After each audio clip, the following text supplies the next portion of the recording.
One of the stories I tell is about to demonstrate this whole idea that people are both good and bad, smart and stupid. Because if you say one wrong thing, you don't want them to conclude that you're stupid. And frankly, that's not true. All of us are a little bit of both. So I tell this story about being in Hawaii, and I saw the most glorious sunset. It was beautiful. It filled my soul. And I went to bed that night, and I decided the next morning I wanted to get up and watch the sunrise. And I went back to the exact same spot, waiting for it to rise. It wasn't until the sun hit my back that I remembered. So I tell that story just to give you permission that these stories can go in any direction.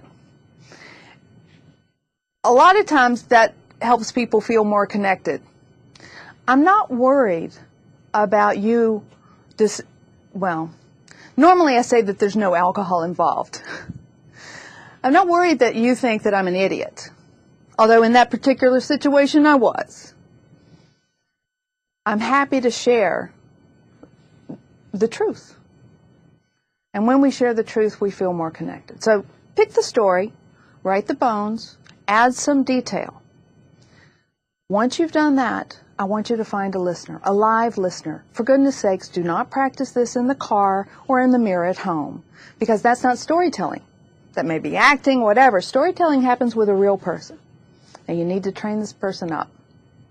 This person needs to understand that you only want positive feedback. This takes a lot of courage in your environment, I know. Constructive criticism, remember that whole editing thing? You can kill a baby story. It's too soon to prune. And if you become a professional storyteller and you've been at it about 10 years, you may need some negative feedback. Well, not negative feedback, constructive criticism, we call it. Some suggestions. Perhaps you would like to. A suggestion is just a criticism. It's simply dressed up in a tux or something. It's the same thing. When you give someone a suggestion, you're implying that what they did didn't work. So I'm asking you to find a live listener. Let them tell you, coach them to tell you what they loved about that story. Ask them what that story tells them about you. You'll find that you may think the story told one thing, but you find out it told several things, and all of them good. Ask them what they liked about the story. Ask them, and this is important, where you might use that story and what impact it would have. Sometimes you tell a story and it's your who you are, why you're here story. It's designed to introduce yourself when you're talking to a big group.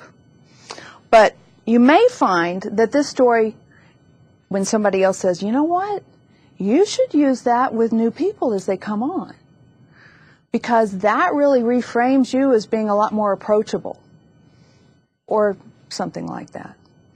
So what I'm asking you to do is to develop your story, coach a listener. Hopefully you have somebody else that's watched this video, so they've already been trained. Time yourself, 3 minutes. Learn what 3 minutes feels like. It really doesn't matter whether it goes over or under. That you get a frame for what 3 minutes feels like. And listen to what the story sounds like coming out your mouth.